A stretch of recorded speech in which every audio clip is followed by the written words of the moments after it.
Okay, what I've been working on the last week or so is the upper area, and in particular the scenic part of it.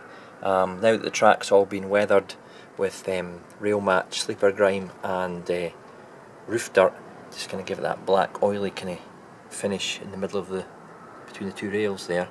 So that's been done all the way along to the bridge at the other end of the station. And also what I've done is I've put down some scenic material at either side. It's a mixture of Woodland Scenic's fine turf soil, Woodland Scenic's fine turf earth, and some Woodland Scenic's blended turf, a green blend, and obviously I've added some Woodland Scenic's grey blend ballast in there, just kind of to give it the kind of gravelly fall off there from the main ballasted area. So this was first what I did was I coated the area in PVA. I didn't dilute it, I just coated the area in PVA and put down the earth and the soil and let that dry, and then I went over it with the Woodland Scenic's Scenic cement, which is very watery, and it soaks into the baseboard, and obviously it stuck the green bits and pieces down there. That was some, as I said, green blend and some coarse turf, just to give it that kind of onset of weed and low-lying weed. And it's across there. And I also did it on the other side here as well. This will be a signal. I've bought 4 aspect CR signals for the upper layer, so there'll be 4 signals on each line. And you see I've kind of covered it in the soil and the earth tones to give it that kind of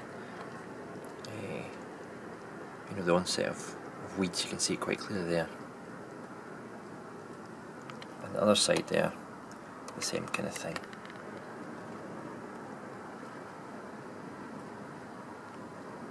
And again, that'll be another signal in front of you there.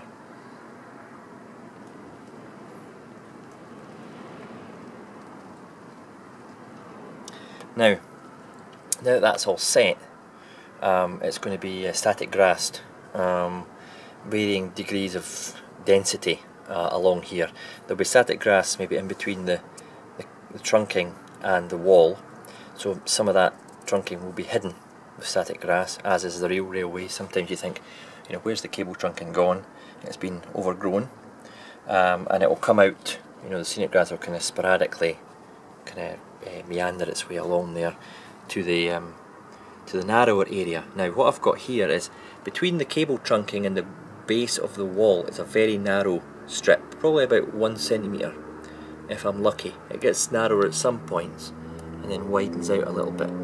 And in between, obviously there, I've got the bases for the overhead masts, and what I've been laying today, as I've kind of turned bricklayer today, I've been laying the base for the wall, which will continue along, and that's got all the way along there until you see the weights and the cork. I've just got some stuff getting glued down there. That will continue right the way along to the bridge area, which is kind of the end of the scenic section just now, and I'll build the wall up just like I have with this section here.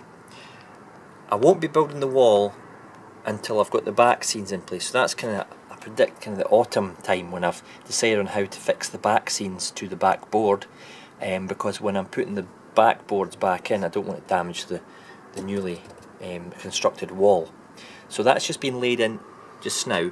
I've even got the capping stones for what would be the buttresses on the other side, or the upper wall sections, just like this.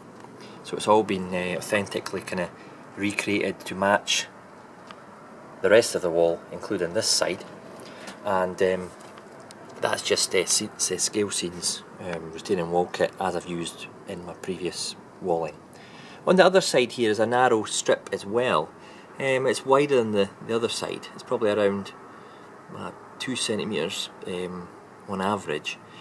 That's going to have some static grass in it as well, but possibly a little less, because I'm kind of giving the impression that that doesn't get the sun as much as the left hand side here.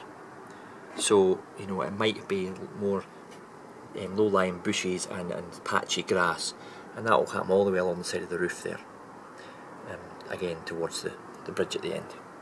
So that's the plan just now, but I thought I'd give you a quick update on what I've been doing. It's actually quite time consuming just to get it all, you know, laid down, glued, wait for it to dry, stick another base down, etc, etc, and making these wall parts has been a couple of nights job as well. But I'm hoping when it's all finished it'll look the business. Obviously I'll have some bushes and that as well here, and some maybe sapling trees, you know, because I've taken some photographs of the line side at my local station and that, and you'd be surprised how close to the rails the bushes and the small trees and the grass gets. So whilst I don't want to make this a jungle, it will be you know, fairly overgrown in parts, and there'll be sleepers, offcuts of rail, rusty rail, and general crap basically, maybe the odd pallet or something that's just been dumped, to give it that kind of, you know, suburban touch to it.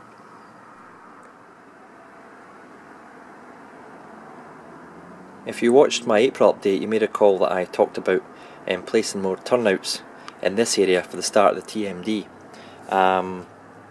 I have done this. These two are not fixed down at this point, but the point motors are in place, and as you can see there, they're all wired up, ready to go. And if I don't choose to use them, I can just snip the wire off and, you know, down the track level and use them later if I need to. But the point motors are there now. I did this by unscrewing the supports from underneath and unclipping some of the track and pinning some of the track and just sliding the whole section out, turning it over, fitting the motors, and it slid back in, and I managed to connect the track back up. So my wee plan from the April update has worked. So it's probably that's quite good at actually making it kind of sections like this. I can detach the section to work on it if I need to. But this here will give me more options for the TMD, I feel, because I've got, this is the main line. This will branch off into the TMD, possibly straight into a wash plant, refueling plant, or whatever. This one here will come down to kind of run in here, and then I've got another two there. One will branch off over towards the hoppers there, and then maybe there'll be a kind of shunt head into here, but that's kind of in my head just now. But there I've got, I'll probably change, 1, 2, 3, 4 into the TMD just now, and I'm hoping to have another one kind of spurring off inside the TMD, to give it as many lines as I can, to get as much shunting and operational prospects as I can to make it enjoyable to operate the TMD. Yeah, so I'm quite happy that I managed to do that. I did say in my last video, when I get an idea in my head, I tend to keep it in my head until I've actually done it, and it was the case with these. It kind of bugged me. I thought, you know what, I'm going to stick these point motors in here, and if I have to take the whole base up, I'll do it. You know, it's not ballasted yet. I'm at a stage where I can make changes. So yeah, that's given me more options. What I've also done is I have placed a medium radius left-hand turnout, code 100, as all my track is, in here. Now this track line here is not fixed down, it's just a guide. And this area, from round about, I don't know where the rubbish is, to around about here, will be a covered area. And I don't know what I'm putting on here. I might put a kind of works plant, you know, for gravel, ballast, and that kind of stuff. But this will mean these tracks going under a bridge or a tunnel. So what I thought, when I'm at it, I'm going to put a branch in here, and it branches round, and I'm kind of placed tentatively in place here. I've actually got a bit of fixed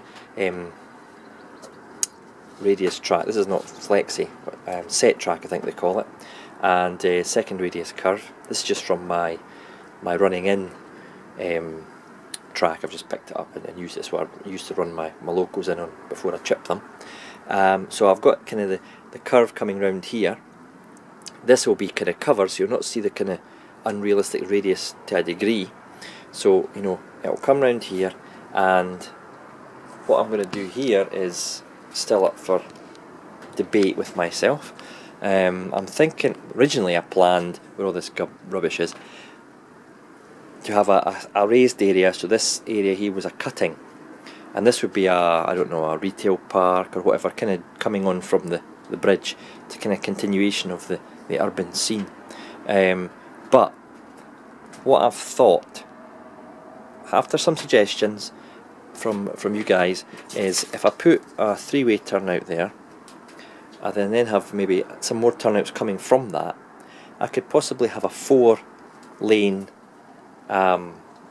carriage works, parcel kind of loading depot for my Royal Mail stuff, my rolling stock, and you know, some maybe a rail freight kind of terminal just for some, you know, wagons and stuff to get loaded up.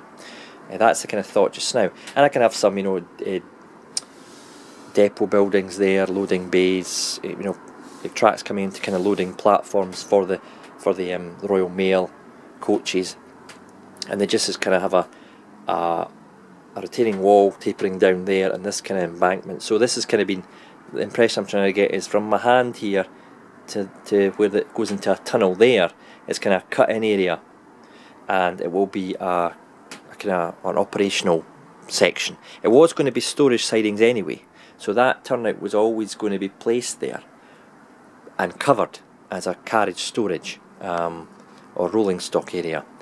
On top of it, a scenic area. But I'm thinking now, after some suggestions, that I do kind of have this in a like it's been cut, and have it as an operational area. Also allow me to see these lines from where I'm sitting. It'll give me the prospect for some, you know, maybe workshops and carriage repairs. You know, it's all up in the air in my head just now, but I thought maybe using this as opposed to covering it up. Let me know your thoughts on this, please, folks. Okay, I won't be able to use it as a workstation, but I'm thinking about getting a kind of cheap table anyway and placing it here, and when I'm not using it, sliding it under. So I'd be working here. This is just getting used just now because it's not, you know, part of the layout. So, you know, one track coming in, branching off at a 3-way turnout, then branching off into other ones. You can see I've got bits and pieces of paper, templates lying around here. I'll maybe try and tidy it up for the next part of the video to show you the idea that's in my head. But certainly that would allow me to, you know, have the rolling stock in storage, you know, getting repaired, cleaned, whatever, and still see it and have a bit of scenic area. Just quickly show you along the east end of the station here where I'm putting this walling down. You can see quite a neat edge on the scenic material, the soil and the turf. How I did that was, before I put the wall down, I had masking tape running all the way along where the base of this wall was going to be positioned. The reason I did that is I didn't want to put the base of the wall down first and then struggle to get the PVA in between the trunking and the base of the wall. So I just, as I say, masked it up, masking tape, put the PVA down, put the scatter material down, and pulled up the masking tape, and it left that clean edge. It allows me to have a flat baseboard in which to put the walling base on. If I had scenicked it, the walling wouldn't have sat flat with the baseboard. I'd have sanded it all down and that. So that just saves me a bit of time. A bit of thought went into it. To thought, right, okay, if I do this, I do this, I do this, it does get done quicker. You can see a bit more gravel and stuff there with the mast in place. So hopefully, I'm looking forward for this section getting finished, because I think it will look like a good bit of main line. I'm really quite pleased with the work so far, so I'll take my time and get it done. Okay, I've added some static grass fibres down both sides of the main line. This is a mixture of 6.5, 4.5 and 2mm fibres, and a mixture in shades and blends. As you can see there, it kind of gives the rough, overgrown line side look. What you'll notice here is I've actually put some blended turf down here as well, down to there. Blended turf in with the glue as the fibres have been laid, to kind of give it that kind of low-lying clovery weed look. And I've not taken the static grass right the way to the edge of the ballast. I've left this kind of muddy cess with some gravel, and it kind of varies in width and disappears there obviously as the cable trunking becomes close to the sleepers. So yeah, I'm quite chuffed with that. You can see the lighter fibres of the long grass, because I mean, late summer, remember, so a lot of the grass has been you know, bathed in sun for the summer, and it's very dry. You know, the kind of grass I'm meaning. Let's just imagine it had been a hot summer in Britain and the grass had been quite dry. So that goes all the way along on kind of both sides here. And if you get down low, you might be able to see the kind of the length of the fibres I'm talking about. And I've also added some long parts of rusty rail in there. They've been left lying in the cess, and just, you know, from past engineering works and whatnot.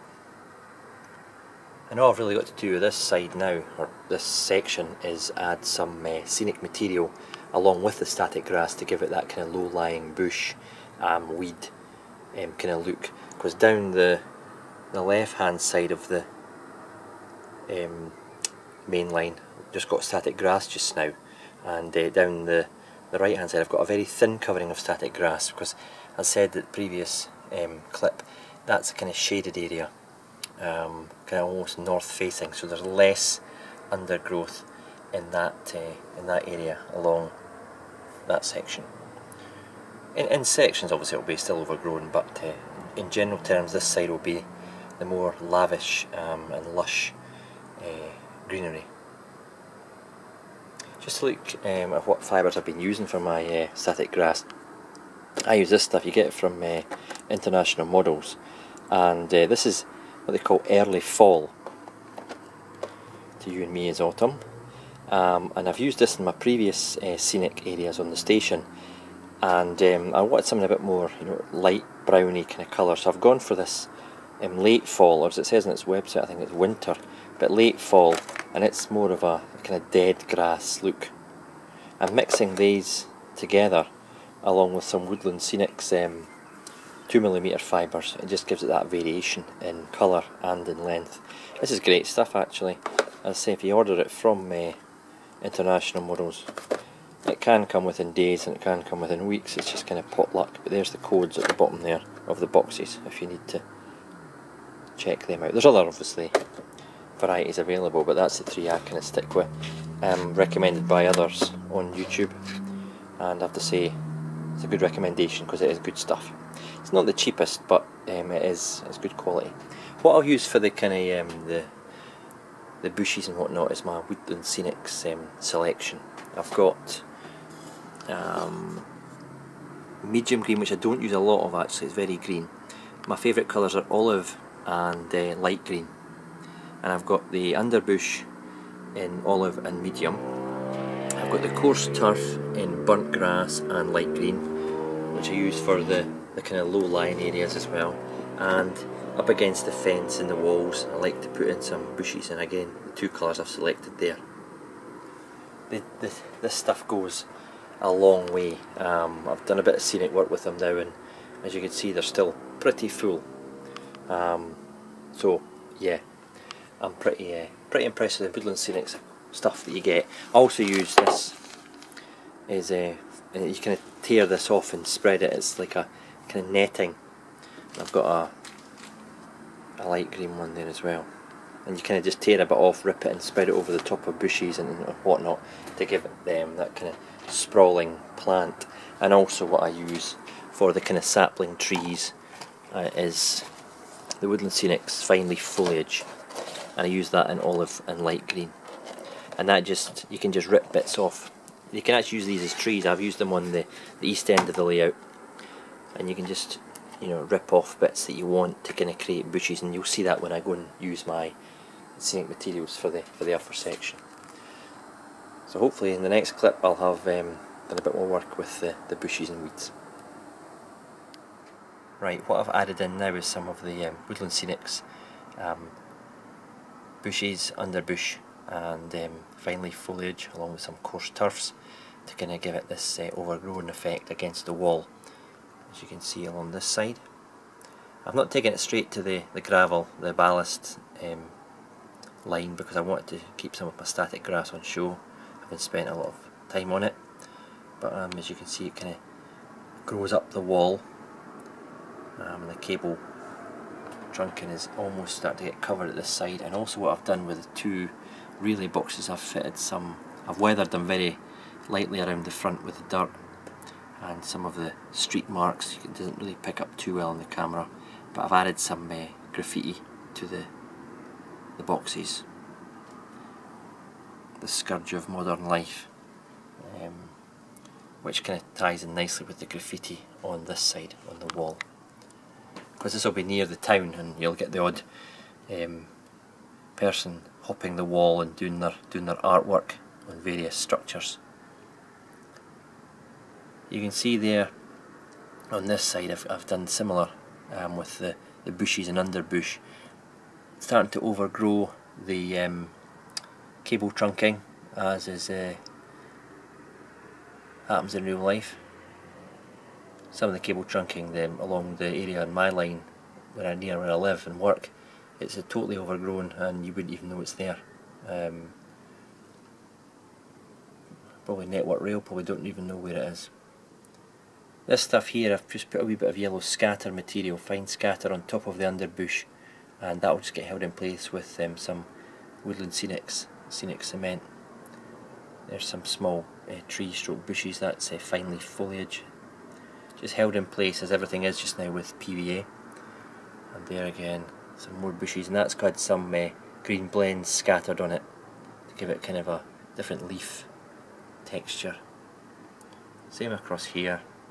As you can see, the bottom of the wall is disappearing as the bushes and weeds take over. Now, what I've got here is I've got a palette. These are from the TMD accessory pack you get from Bachmann, and they come in a kind of light brown finish colour, but I thought it looked far too new, so I just took some dark brown, Humbrol dark brown, I think number 29 it is, and just give it a quick spray of that, just to kind of weather it down, look like it's been there for a while. And I've glued it onto the static grass. I've got another one laid on top of it, but yeah, just kind of general junks that's discarded at the side of the line. I've seen a fair few pallets near where I live. They just get I don't know how they get there, to be honest, but they're just dumped there. Obviously the signal box will go back in here, so this kind of area will be back to you know, being hidden partially by the back of the signal box, but it still gives the effect when the signal box is there of the bushes growing up the back of the signal box. And again, I've got the rusty rails just placed in just now. There's the other pallet there that's going to go into the bushes. Still to fit the signals, the 4 aspect signals, they'll get fitted there and here.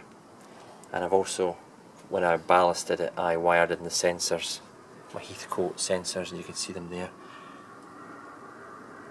I've done a better job of putting these in than I have my previous ones, because I was forced to drill a hole down through the sleepers this time, so I drilled 2 holes instead, so I managed to get the 2 sensors poked into their own individual hole, and I managed to neatly ballast it up without getting ballast and glue on the sensors. What I did here is I followed these instructions and drilled 1 hole from underneath, so they're really both together, and it's more difficult to ballast. I'm sure I could neaten these up with some ballast, but you know what, unless you're looking directly down on top of them, you don't see them. But certainly I've managed to achieve a neater outcome with that one there. Going along further towards the station on the right hand side here, very low lying, I said to you earlier, low lying, thinner underbush, and mainly a lot of coarse turfs here, and somewhere along there just a couple of bushes, kind of halfway down the station roof there's a wee collection of bushes, but you know, this is very much sparser than the other side will be. Now you'll notice I've not actually done the left hand side, it's still just got static grass. What I'll be doing there is I'll be probably building the wall as I've done here, and putting the bushes in then. I did say earlier in the video that I was probably going to leave the wall until the back scenes were back in, but I've kind of test fitted the back scenes, and I think I can get them back in without damaging any of the the walling if I do put it in place. It's a two-man job to get the back scenes lifted back over, but at least that'll allow me to finish the scenic material along here without having to wait on the back scenes. So all remains for now, really, after I've done that, is to put the masts in. The the dapple ones, sorry, I've got a wing nut that you can tighten to keep them in place, because they go right through the baseboard. I don't know if you can see it in there actually. Aye, just there, poking through the baseboard. And you can tighten them in place, so if you do snap them, they're easy to you know, disassemble and take out. However, this is a bit of an issue when it goes further along, because I can't get access to under the track there. You know, it's very limited how far I can get my arm in there, so I'll just be placing them in, and just a wee touch of UHU glue or some super glue just to hold them in vertically, and if they do break then I'll just have to, you know, haul them out. I'll not be gluing them in that heavily. I'll just have to be careful when I'm clearing the track, that I don't, you know, snap as many as I don't snap any, really. That's the goal. So any comments you've got on this, as you've seen it progress during this video, please you know, give me your thoughts. I am quite happy that it's now coming together. What I'll be doing during the summer is I'll be paving this area with some garden areas for the flats to go on, with some maybe clothes drying, you know, washing lines and that kind of stuff, for a kind of suburban area here. And the wall will go back in here, which I've just taken out just now, and then this scene will kind of gradually climb up to a raised town area, and there'll be a slight raise here for a slight town area here. I'm not really sure, I keep going back and forward with this idea, but you know, it'll come to me. Until I do that, this area, I can't really scenic this area, which is a bit of a pain, because I want the hill to kind of come up and then meet any kind of slope from here. If you've been to Edinburgh, you've seen pictures of Edinburgh Waverley. There's a kind of tiered section here, and there's a kind of a gallery, very impressive structure there. Obviously I'm not going to do that. It's loosely based on Edinburgh, and it's, you know, in this sense it's very loosely based in Edinburgh because there's no railway tracks around up here, but I'm wanting it to blend in with the hills and the landscape here. It's probably be a kind of park area with some paths, trees, bushes, maybe some, you know, fencing along the back of the wall to stop people getting too close to the wall. But you know, that's a finishing touch to this section, really, because when I get the back scene in place, from there all the way down to the bridge is finished. It's finished in inverted commas, because we all know a layout's never really finished, but you know what I mean. Okay, I've brought you to the west end of the layout here to share with you one of my future plans. Just looking down west to east here on the new section, which actually looks quite good from this angle, if I'm being honest. Quite pleased how that's turned out. Yeah, this section here will be obviously the town area. Now, I get asked in some of my videos, where's your fiddle yard? Where's your you know, storage sidings? Well, the answer is I've not got many. When I built the layout, I was new to model railwaying in my adult days. I used to have a layout when I was a lad with my dad, but I didn't have a fiddle yard then, so I didn't think I needed a fiddle yard now. But as my stock has increased, you know, I've got over 140 coaches, 40 wagons, you know, 25 locomotives. It's been brought to my attention that I maybe be struggling for storage space, and I don't want to have to keep taking them out of boxes every time I want to use them. So the option was to do away with the TMD and use that as a fiddle yard, but the pool of doing a TMD is too great. I've always wanted to do a TMD with all the locals sitting ticking over and whatnot, so that will still happen. And I thought, how can I have other areas? I thought, we'll put it underneath, but that brings into question how do I get the tracks down to there? I don't want to start playing around with helixes, and also access to wiring underneath the baseboard that it sits just now, so I thought I've ruled that out.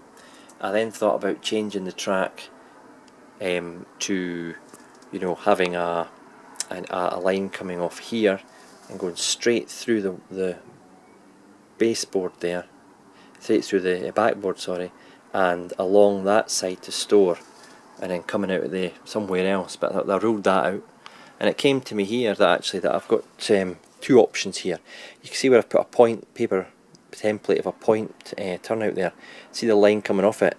I could have that going, splitting through the kind of raised town scene, going out through the wall there in a kind of tunnel or a girder bridge or something to get to the outside, which I'll come back to in a second. Or I could use these two sidings, which are they run straight to the end of the wood, where there's buffer stops in there just now.